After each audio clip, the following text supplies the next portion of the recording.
Yes very good afternoon to all of you students. Class 10th का जो chapter हम लोगों का कंटिन्यू था, यस्टरडे हम लोग बात कर रहे थे मेटल्स एंड नॉन मेटल के फिजिकल प्रॉपर्टीज़ को लेके, और आज हम उसी टॉपिक को आगे कंटिन्यू रखेंगे। आगे हम लोग आज बात करेंगे chemical properties of the metal and non metal को लेके। तो मेटल्स एंड नॉन मेटल्स की क्या केमिकल प्रॉपर्टीज़ है, क्या केमिकल रिएक्शंस है, उसको देखते हैं, है ना। Chemical properties of metal and non-metals। Metals and non metals की क्या केमिकल प्रॉपर्टीज है उसको लेकर डिस्कशन रहेगा आज हम लोगों का। तो सबसे पहले मेटल किस तरीके से रिएक्ट करती है डिफरेंट टाइप के दूसरे एलिमेंट्स के साथ, उसको लेकर हम डिस्कस करेंगे। सबसे पहले बात करेंगे reaction of metal with oxygen. Reaction of metal with oxygen. Oxygen के साथ किस तरीके से मेटल की रिएक्शन होगी। मेटल जब भी ऑक्सीजन के साथ रिएक्ट करेगी, यानी ऑक्सीजन के साथ रिएक्ट करने का मतलब होता है किसी चीज़ का बर्निंग मतलब जलना। तो मेटल जब भी ऑक्सीजन के साथ रिएक्ट करेगी तो मेटल का ऑक्साइड का फॉर्मेशन करेगी। जैसे मान लीजिए कि हमने यहाँ पे मैग्नीशियम की रिएक्शन करवा रहे हैं ऑक्सीजन के साथ में, तो ये क्या बनेगा, मैग्नीशियम ऑक्साइड, है ना। तो इस तरीके से जब भी मेटल की रिएक्शन ऑक्साइड के साथ होगी, मैग्नीशियम रिबन की या किसी भी मेटल की, तो वो क्या बनाएगा, मेटेलिक ऑक्साइड, मेटेलिक ऑक्साइड। और एक और इम्पोर्टेंट बात कि ये जो मेटेलिक ऑक्साइड रहेंगे ये बेसिक इन नेचर रहेंगे, बेसिक इन नेचर में कैसे रहेंगे, बेसिक रहेंगे, एसिडिक नहीं रहेंगे। देन सेकंड इम्पोर्टेंट बात करना हम लोगों को, reaction of metal with water के साथ किस तरीके से रिएक्शन करता है, वाटर के साथ किस तरीके से रिएक्शन करेगा कोई भी मेटल जब भी किसी भी वाटर मॉलिक्यूल के साथ रिएक्ट करता है कोई सा भी मेटल, तो अधिकतर बनाता है मेटेलिक ऑक्साइड। क्या बनाता है, मेटेलिक ऑक्साइड। जैसे यहाँ पे सोडियम मेटल है, इसकी रिएक्शन करवा रहे हैं हम लोग वाटर के साथ में, तो ये इस तरीके से बनाएगा मेटेलिक हाइड्रोक्साइड, ये बना लिया NaOH, और साथ में क्या रिमूव करेगा, हाइड्रोजन गैस रिमूव करेगा।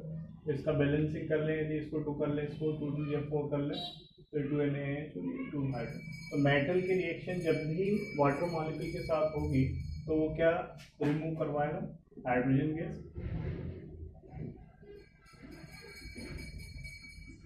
गैस, रिमूव करेगा। और जो मेटेलिक हाइड्रोक्साइड बनेगा वो मेटेलिक हाइड्रोक्साइड कैसा रहेगा, मेटेलिक हाइड्रोक्साइड बेसिक कैरेक्टर का हाइड्रोक्साइड रहेगा। आपको पता है हाइड्रोक्साइड सभी बेसिक रहता है। तो मेटल की रिएक्शन जब भी वाटर के साथ में होगी तो हाइड्रोक्साइड्स का फॉर्मेशन होगा। देन हम लोगों को रिएक्शन की बात करना है, metal react with dilute acid के साथ रिएक्शन करवाते हैं। Metal reaction of metal with dilute acid. Concentrate acid के साथ भी करवा सकते हैं, पर कॉन्सेंट्रेट एसिड के केस में थोड़ा सा एक्सप्लोजिव हो सकता है, डेंजरस हो सकता है, तो इसलिए हम डाइल्यूट एसिड के साथ में मेटल की रिएक्शन करवाएंगे। मेटल की रिएक्शन जब भी डाइल्यूट एसिड के साथ में होगी तो ये भी क्या फॉर्मेशन करेगा, ये एक तरीके से साल्ट बनाएगा और साथ में हाइड्रोजन गैस रिमूव करेगा। अब जैसे मान लीजिए कि आप आयरन की Fe की रिएक्शन करवा रहे हैं HCl के साथ में, हाइड्रोक्लोरिक एसिड के साथ में, तो ये क्या बनाएगा, ये बनाएगा एक साल्ट FeCl2, ये बना दिया फेरस क्लोराइड सॉरी, और साथ में क्या बनाएगा, हाइड्रोजन गैस। तो मेटल की रिएक्शन जब भी डाइल्यूट एसिड के साथ में होगी तो ये क्या बनाएगा, साल्ट, साथ में बनाएगा हाइड्रोजन गैस, ठीक है ना। मेटल जब भी किसी भी एसिड के साथ रिएक्ट करेगा तो वो हाइड्रोजन गैस प्रोड्यूस करेगा, ये मेटल की इंपॉर्टेंट प्रॉपर्टी है। अब reaction of salt more reactive replace less reactive, reaction of metal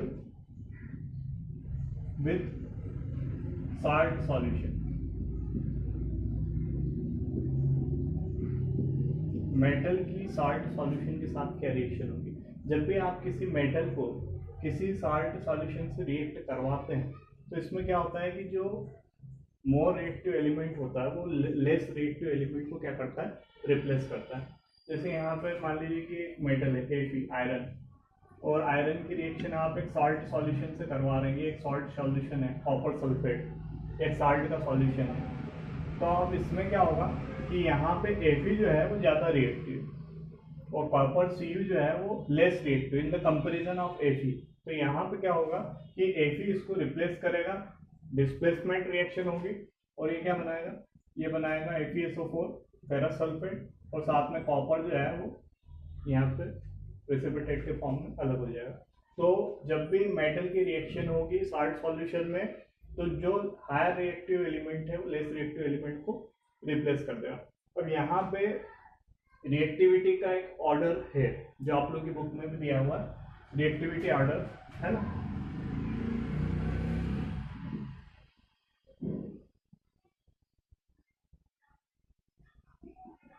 reactivity order of metals. Metals का रिएक्टिविटी ऑर्डर क्या है? मेटल्स की रिएक्टिविटी मतलब कौन कितना ज़्यादा रिएक्टिव है उसके बेसिस पे एक सीरीज बनाएगी जिसको इलेक्ट्रोकेमिकल सीरीज या रिएक्टिविटी सीरीज भी बोलते हैं। और ये रिएक्टिविटी सीरीज ये बताती है कि कोई भी मेटल कितना ज़्यादा रिएक्टिव है। तो यहाँ पे सबसे पहले मोस्ट रिएक्टिव एलिमेंट रखा है पोटेशियम को, पोटेशियम के बाद सोडियम है, सोडियम के बाद कैल्शियम है, मैग्नीशियम है ना। देन आपका इसके बाद एल्यूमिनियम है ना। इस तरीके से पूरी सीरीज बनेगी, और इसके बाद ये इसी तरीके से चलता रहेगा। इसमें आगे यहाँ पे आयरन रहेगा, Fe रहेगा, है ना। ये जो है मोस्ट रिएक्टिव एलिमेंट है ना, मोस्ट रिएक्टिव एलिमेंट, या इसको सीधे अपन मेटल भी लिख सकते हैं, है ना। ये मोस्ट रिएक्टिव मेटल्स है। इसके बाद Fe जो है और कॉपर जो है, लेड जो है, वो इनसे जो है लेस रिएक्टिव एलिमेंट है। और इसके बाद जो है इन सब के अलावा जो बिल्कुल लेस रिएक्टिव रहेंगे उसमें आपका मर्क्यूरी है, Hg है ना, Ag है। मतलब Ag मतलब आप लोग समझते हैं कि क्या रहेगा। Ag मतलब सिल्वर और Au मतलब क्या, गोल्ड। तो Hg, Ag और Au गोल्ड। तो गोल्ड सबसे लेस रिएक्टिव एलिमेंट रहेगा, गोल्ड से लेस रिएक्टिव कोई भी नहीं रहेगा। तो गोल्ड को क्या रखा है, सबसे नीचे। तो ये जो है इलेक्ट्रोकेमिकल सीरीज है जो आप लोगों को बताएगी। अब हम लोग बात करेंगे, तो इसमें आपको समझना है कि ऊपर जो एलिमेंट है, ऊपर जितने भी एलिमेंट है वो नीचे आने वाले एलिमेंट्स को क्या करेंगे, रिप्लेस। जैसे Fe जो है Cu से ऊपर है तो Fe जो है Cu को रिप्लेस कर सकता है। अब आगे हम लोग आज बात कर लेंगे उसमें metal react with chlorine, metals की reaction of metal with chlorine. Chlorine के साथ किस तरीके से रिएक्शन करते हैं मेटल्स? जब भी क्लोरीन के साथ रिएक्ट करेगा तो साल्ट का फॉर्मेशन करेगा और आयनिक कंपाउंड का फॉर्मेशन करेगा। जैसे ये मेटल है Na, इसकी रिएक्शन करवा दिया आपने क्लोरीन के साथ में, तो ये क्या बनाएगा, ये बना लिया NaCl, साल्ट बना लिया, है। तो मेटल की जब भी रिएक्शन होगी क्लोरीन के साथ में तो ये आयोनिक साल्ट का फॉर्मेशन करेगा। किस तरीके का साल्ट, आयोनिक साल्ट, है। तो ये जो है 5 तरीके की रिएक्शन उन पर बात करी हम लोगों ने। मेटल की एक के बाद एक सभी एलिमेंट से रिएक्शन करवा के देख लेंगे। ऑक्सीजन के साथ रिएक्शन करवाएंगे तो मेटेलिक ऑक्साइड बनेगा, वाटर के साथ रिएक्शन करवाएंगे तो हाइड्रोक्साइड बनेगा, है ना। और एसिड के साथ रिएक्शन करवाएंगे तो हाइड्रोजन गैस प्रोड्यूस होगी। इसी तरीके से लास्ट टाइम मेटल की साल्ट सॉल्यूशन से रिएक्शन करवाएंगे तो जो हायर रिएक्टिव एलिमेंट रहेगा वो लेस रिएक्टिव एलिमेंट को रिप्लेस करेगा, है ना, साल्ट सॉल्यूशन में से। और 5th नंबर पे जो बात हुई हम लोग की क्लोरीन के साथ रिएक्शन करवाएंगे तो आयनिक साल्ट यानी कि आयनिक कंपाउंड का फॉर्मेशन होगा। आयनिक बॉन्ड क्या होते हैं, कोवेलेंट बॉन्ड क्या होते हैं, बच्चों ने पढ़े हैं क्लास 9th में। तो आयनिक तरीके के साल्ट का फॉर्मेशन करेगा कौन, रिएक्शन यदि क्लोरीन के साथ होती है तो। अब हम लोग बात करेंगे reaction of non metals, reaction of non metals with oxygen. Oxygen के साथ नॉन मेटल्स की रिएक्शन किस तरीके से होगी। तो ऑक्सीजन के साथ सबसे पहले किसी भी नॉन मेटल की रिएक्शन होगी, जैसे कार्बन है, उसका आपने ऑक्सीजन के साथ रिएक्शन करवाया तो ये बनाएगा कार्बन डाइऑक्साइड CO2। तो इस तरीके की जो रिएक्शन है वो सभी क्या रहेगी हम लोगों की, इसमें जो ऑक्साइड बनेगा वो क्या बनेंगे, एसिटिक ऑक्साइड बनेंगे, एसिटिक ऑक्साइड है ना। तो मेटल की जब कभी भी नॉन मेटल के ऑक्सीजन के साथ रिएक्शन होगी तो एसिडिक ऑक्साइड बनेंगे, इसमें भी ऑक्साइड का फॉर्मेशन होगा। अलग अलग ऑक्साइड बन सकते हैं, जैसे सल्फर के ऑक्सीजन के साथ रिएक्शन करवा दें तो सल्फर डाइऑक्साइड बन गया। तो मेटल की नॉन मेटल की रिएक्शन करवाएंगे ऑक्सीजन के साथ में तो भी ऑक्साइड्स बनेंगे, है ना। अब इसके बाद रिएक्शन विथ वाटर करवा लेते हैं, नॉन मेटल्स की reaction with water,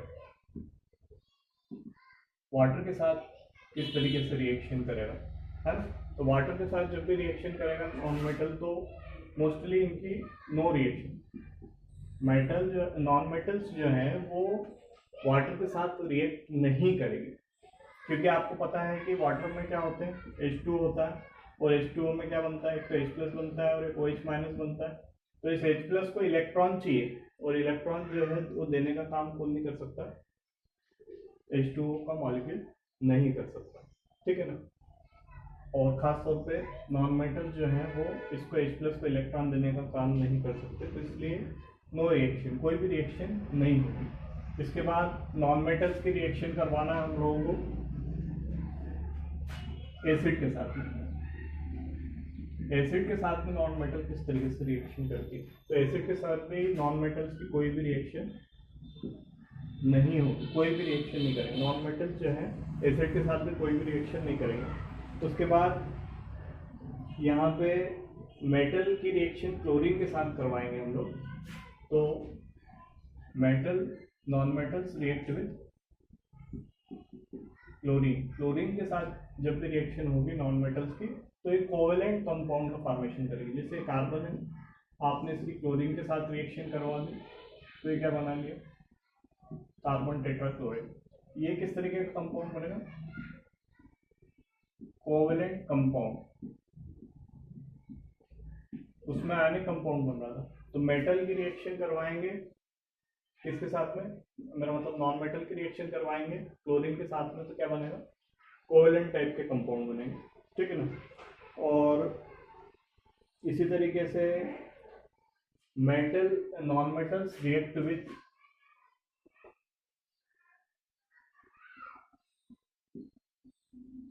salt solution, non metals की रिएक्शन करवाते हैं सॉल्ट सॉल्यूशन में तो क्या होगा, इसी तरीके से जैसे यहाँ पे सॉल्ट सॉल्यूशन है सोडियम ब्रोमाइड का, इसमें आपने एक नॉन मेटल क्लोरीन की रिएक्शन करवा दिया।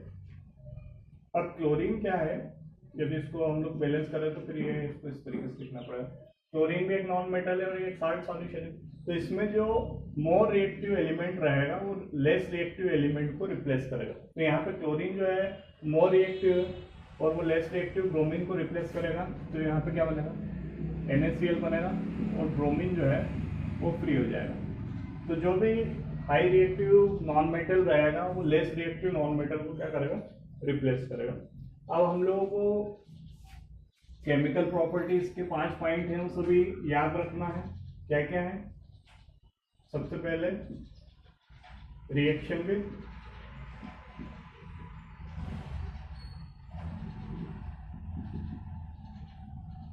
नॉन मेटल की और मेटल की रिएक्शन किस किस तरीके से करवाई, reaction with oxygen, reaction with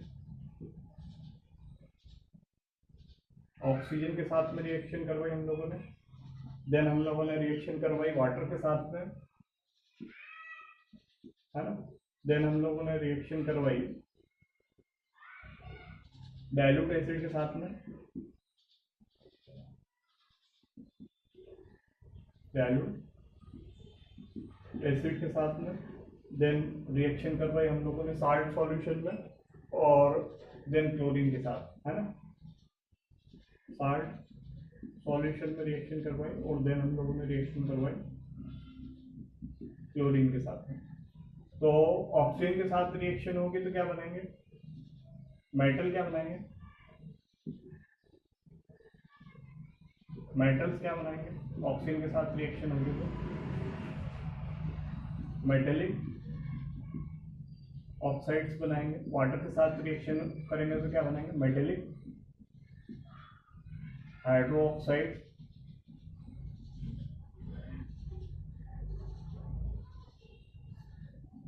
dilute acid के साथ रिएक्शन करेंगे तो क्या बनाएंगे, हाइड्रोजन गैस। साल्ट सॉल्यूशन के साथ रिएक्शन करवाएंगे तो क्या होगी, डिस्प्लेसमेंट रिएक्शन,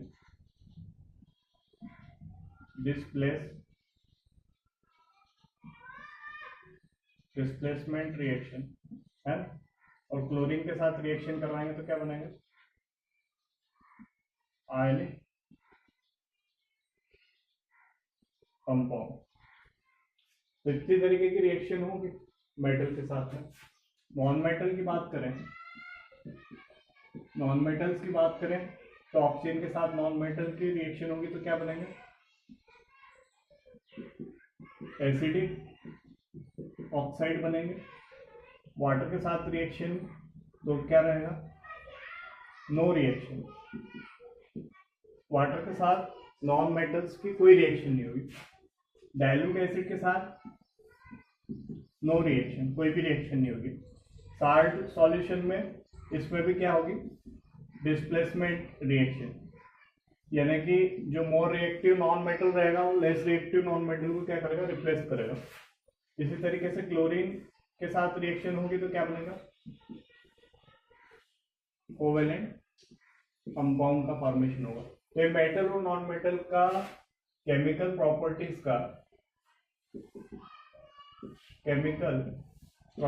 का जो है रिलेटिव चार्ट है। तो ये आप लोग समझ लें, मेटल्स एंड नॉन मेटल्स की केमिकल प्रॉपर्टीज का चार्ट इस तरीके से रहेगा। ठीक है, अब जो है आगे हम लोगों को जो बात करना रहेगी वो देख लेते हैं। मेटल्स नॉन मेटल्स की केमिकल प्रॉपर्टीज के बाद में जो बात हम लोग करना है वो है आयनिक कंपाउंड को लेके, है ना। आयोनिक कंपाउंड, तो आयनिक कंपाउंड कैसे बनते हैं और मेटल एंड नॉन मेटल्स किस तरीके से रिएक्ट करते हैं, तो इसको लेके आपको सबसे पहले समझना पड़ेगा कि मेटल्स क्या होती है। मेटल्स क्या होते हैं, मेटल्स जो है वो इलेक्ट्रॉन के डोनर होते हैं, मतलब इलेक्ट्रॉन को देते हैं। और नॉन मेटल्स क्या होते हैं, पहले इसको लिख देते हैं, डोनर ऑफ इलेक्ट्रॉन, इलेक्ट्रॉन के डोनर रहेंगे। नॉन मेटल्स क्या रहेंगे, नॉन मेटल्स जो है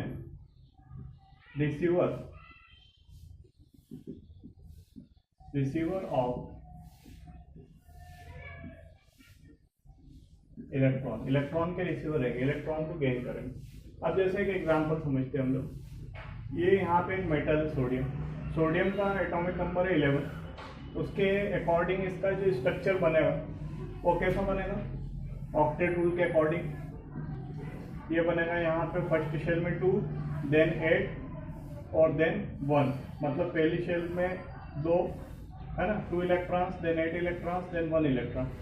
तो ये सोडियम का जो है हम लोग के पास क्या बनेगा, एटॉमिक स्ट्रक्चर बनेगा। अब ऑक्टेट रूल बच्चों ने पढ़ा, और ऑक्टेट रूल ये कहता है कि कोई भी एलिमेंट ये चाहता है कि उसका आउटर शेल कंप्लीट रहे। अब इसके पास जो है आउटर शेल में 1 इलेक्ट्रॉन, ऑक्टेट रूल ये कहता है कि मिनिमम जो है 8 इलेक्ट्रॉन ऑक्टेट रूल में फिक्स तो होना चाहिए, लेस देन 8 भी नहीं होना चाहिए, मोर देन 8 भी नहीं होना चाहिए। तो ये क्या चाहेगा, ये चाहेगा कि या तो ये इस 1 इलेक्ट्रॉन को डोनेट कर दे, तो इसकी लास्ट शेल जो है वो सेकंड शेल ही हो जाएगी और उसमें 8 इलेक्ट्रॉन है, या फिर ये क्या है कि 7 इलेक्ट्रॉन गेन करे, तो ये 1 और 7 कितना हो जाएगा, 8 हो जाएगा। तो ये क्या हो जाएगा, इसका ऑक्टेट कंप्लीट हो जाएगा। अब 7 इलेक्ट्रॉन को गेन करने से बहुत डिफिकल्ट पॉइंट है ये। तो 7 इलेक्ट्रॉन को गेन करने से बेस्ट यही रहेगा कि 1 इलेक्ट्रॉन को भी क्या करते हैं, डोनेट। तो ये सोडियम जो है इस 1 इलेक्ट्रॉन को भी डोनेट करने का एफर्ट्स करेगा।